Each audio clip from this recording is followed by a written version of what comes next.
On this episode, I talk about the cross-section of education and arcade games. This is Edtech Library episode number 3, Educade. You're going to want to stick around for this one.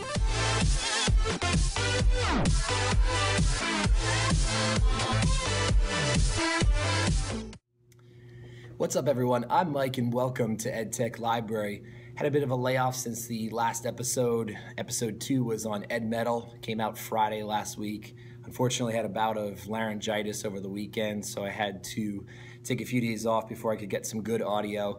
So anyway, the episode today will be focusing on Educade, which is not a specific product. It's more of a library or database for educational games.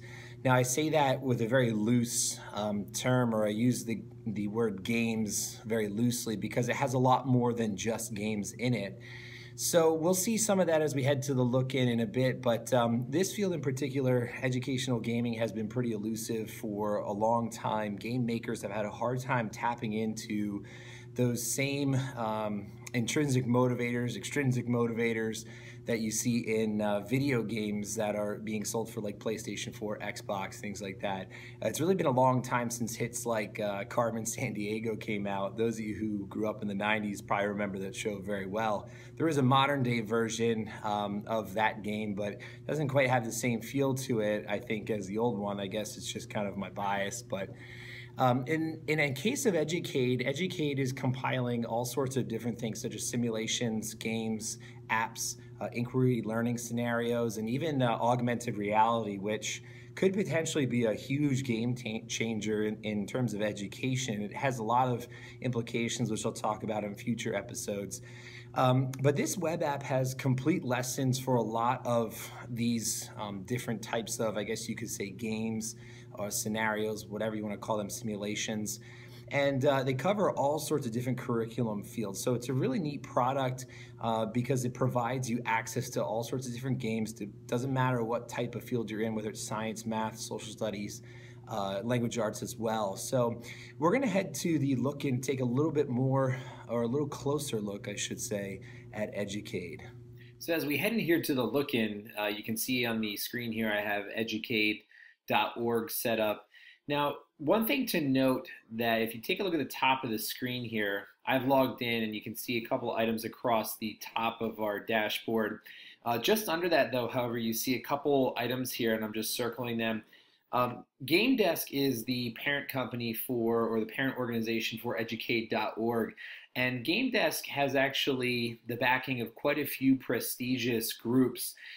Bill and Melinda Gates Foundation, of course, AT&T, which you can see listed here, Motorola Foundation, National Geographic. I mean, the list goes on and on. So this is a very well-funded program. So the nice part about this is it's not something that it's here today, gone tomorrow. You can suspect that this is probably going to be around for a long time with this many wealthy benefactors supporting the organization. So that's really good to know, especially in this very fluid environment of educational technology. It's good to know that you have something that can stay around for a long time. So looking at the dashboard, you can see here just below we have our search right across the top where I can search by subject area, and you can see here one of the things that I noted or will be noting in the final segment of this is just it's a little bit clunky when you're working with the search options. When you click on things, sometimes they don't work right away. And the same goes with here. We have our K-12 scale, which is really cool. You can actually bend and flex this to select areas that, or like an age range that you want to focus on, and including special needs too as well. Types of tools, here's going to be your different types of applications or simulations, inquiry learning models. There's all sorts of different things here that you can check out, including, which I mentioned before, augmented reality. Platforms as well are available. So one of the things too that's also challenging, I work with iPads in my classroom, and I do note from time to time that there's certain things that don't work or behave a little differently on an iPad versus, say, let's choose a Chromebook or a desktop or some type of laptop or even an Android tablet. So you have to be kind of aware of what it is, the limitations or the specs are of your particular devices you have access to, just so that you know you're selecting things for the right platform, and this allows you to do that. Now, if we just take a look further down here, you can see more browsing available. And if I just click on one, let's choose this one, for example, getting started with Minecraft. This is a complete cross-curricular lesson plan. And so it starts by giving you sort of like an overview. There's even a brief tutorial. On the left-hand side, we can see what type of tool this is and how it can be played, or what platform is required to run this program. Further down below, they list the grade levels, setting, and then also some of the skills that are included. And if I keep scrolling too, you'll see there's a complete lesson plan, including objectives, where to start from. It's really pretty comprehensive. So even if it's something that might be intimidating in terms of the type of project you're working on or using this for, it's great because they give you a lot of support along the way just by providing these lesson plans, objectives, and also standards too as well. If I scroll down a little farther, here you can see the standards that are addressed in here. So you have your reading and speaking listening as a part of the Common Core, ISTE-NET standards, which is fantastic for digital literacy and digital thinking and digital learning.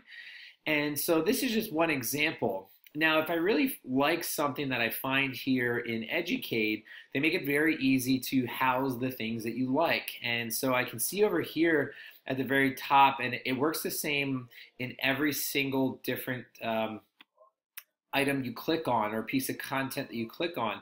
So all I have to do to add it to my profile, which I'll get into that in a minute, is just by clicking the like. I can also share it online, and then I can also save it to a backpack. So if I save it to a backpack, I can save it to a specific part of my profile so that when I go to access these items later on, I know exactly where to find it. So let's say I want to pack this. I have to choose a backpack. I already set up one before for civics, which I'll click on that and pack it there. So, and it's that simple. It's really easy to use. Now, when you do log in, you have access to your own profile, and I'm going to head over there now. So if I click on that, you'll see I have a little blurb about myself, including a section where I can create my own content. I haven't created my own yet, so you'll notice my authored content down here is completely empty. But the content that I've liked, and also my specific folder for civics, is open here, and I can take a look at that. And here's the items I've saved in here. So you can add to this different comments. You can continue discussions, which are started in the main forum. So it's a really great place for like-minded educators to connect in the world where games meet education. So very simple to use, and something that you may want to check out. So that's it for the look-in. We'll head to the final roundup with the pros and cons. Now that you've seen the inside of Educade, I just wanted to give a bit of a recap on some of the features, some of the pros and cons. Start off some of the pros of this library database. There's a lot of interactive content available through Educade, and I think that's a great thing because they're sort of aggregating a lot of the simulations, games, apps, inquiry-based learning scenarios, and they're kind of scattered across the internet, and there's not a lot of places where you can go to find large amounts of stuff like this, I should say. And the nice part is they provide a platform for it to be searchable across many different curriculum areas, many different types of platforms, which is really neat too. Since many schools have gone different directions, you might have tablets, you might have laptops, netbooks, Chromebooks, desktops, iPads. You can actually search across specific platforms so that when you find something that you like, you can see immediately if it works or not based on what technology you have in your classroom. It's free to sign up, which is always a good thing. Now, some of the applications that you might find could have paid apps, or they could have paid pieces of the simulation that you might have to throw in a little bit of money for. But to sign up for Educade itself, it's completely free, which is really nice. They include a backpack, which I showed you in the look-in. which I think is a really neat piece of the product. So you can save things, you can like things, and add that to the backpack. So that way, when you find something and you save it, you know where it goes, and you can come back to it time and time again, year after year. And like I said, it's completely free to sign up. There's a lot of great content in here for enrichment. So if you're looking to sort of move the needle in terms of some of those higher level thinking processes that are really based in technology, this is a great place to find information, projects, simulations, all sorts of ideas. A lot of the content that's provided on the website also comes with lesson plans. So if you really like the idea of trying games in your classroom, but you're not really sure how this will fit into your curriculum or how this might work, they often provide step-by-step plans with screenshots to show you exactly how to run the lesson. And the lessons include a lot of standards, or most of them include standards that belong to ISTE, STEM, or also Common Core. So these are very easily integrated into your curriculum content areas. They provide you a lot of that information to do that, so which is really nice. One of the things too I came across as well is I found a game that I actually wanted to use in my classroom called Crisis of Nations, which is like a geopolitical simulation, which is a really neat activity for some of the things that we do in my class. Is a good culminating activity. But one of the things I found is that they actually removed the game from Educade. So that content that you see in Educade is actually vetted by the team who works behind the scenes there. So it's not just that they're just throwing anything up there that you might find online. It's actually vetted. So they pulled the game down until the server was fixed where it was being placed. And it has since been fixed, which is nice because the game is really neat. But it just told me that there's some seriousness behind the scenes here. It's not just everyone throwing stuff into the pile. There's some good quality content here. And you can actually find things that are cross-curricular too. One of the hot games, which is kind of making its way into education, is Minecraft, and they actually have a lot of lesson plans and ideas attached to some of the content that's in this website. Couple cons. The first one I thought is the search features that are included on the main page of the website are a little bit clunky. Sometimes when you're clicking on things, it doesn't actually work the way you want it to, and searching for things can sometimes be kind of difficult. Browsing is very easy on the main page, but once you try to dive into specific searches by content platform, by content area, by age group, some of those search features work a little bit clunky. They're not clean as you might like, but you can still get to where you need to. It's not completely stopping you from doing that. One of the other cons, it's not really a con, but I think it's something that would be a really great addition to this tool, would be allowing students to connect to your backpack so that you could assign directly from the backpack. And I can't really call it a con because this is a database. They're aggregating content. So the content that you're accessing comes most of the time from third party. It's not based in Educade. They're actually placing it in there. So in the future, hopefully there will be ways to connect backpacks to some other applications, maybe like Edmodo or Google Classroom or whatever type of content delivery platform, maybe Moodle as well, that you're using. So that would be a neat feature to see in the future. I think it would increase some efficiency. All in all, this is a great content space that incorporates many high-level academic, social technology-based pieces. Like I said, the content is vetted by teachers and oftentimes include lesson plans and standards.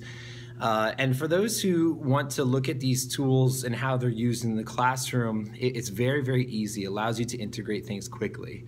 Like I said, I can personally vouch. I used one of the games in here. I'm actually using it currently, called Crisis of Nations, and it's a really great product, which comes from iCivics. It's another website that provides all sorts of different simulations, but found it in Educade.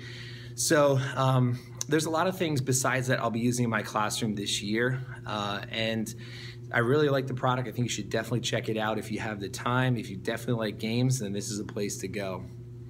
So that's it for episode 3, Educade. Be sure to check out the links below in the description down here. And then also be sure to subscribe if you like the video. If you have any comments, questions about Educade or any other of the different episodes or ideas, recommendations, things you think you might want to see, be sure to include them in the comments. And that's going to be it for this episode. Next week, we'll be hopefully putting out 2 to 3 episodes. We have some ideas that were recommended to me, and we'll be taking a look at those. And so that's it for episode 3 on Educade. Be sure to check out the links below for Educade. You can also find there my Facebook and Twitter connections. Be sure to leave comments, any questions, ideas you have for Educade or future episodes in the comments section or on the YouTube channel page. Be sure to subscribe if you've liked the videos so far. There's going to be plenty more to come. Next week, some of the stuff coming up, I think there's going to be a couple different episodes. We'll be looking at Google Sheets. We'll be looking at a product that was actually recommended to me through Twitter, and that's called Spiral. I'll be taking a look at that. And possibly one other episode. We'll see how the week goes. So that's it for today. Thanks for watching.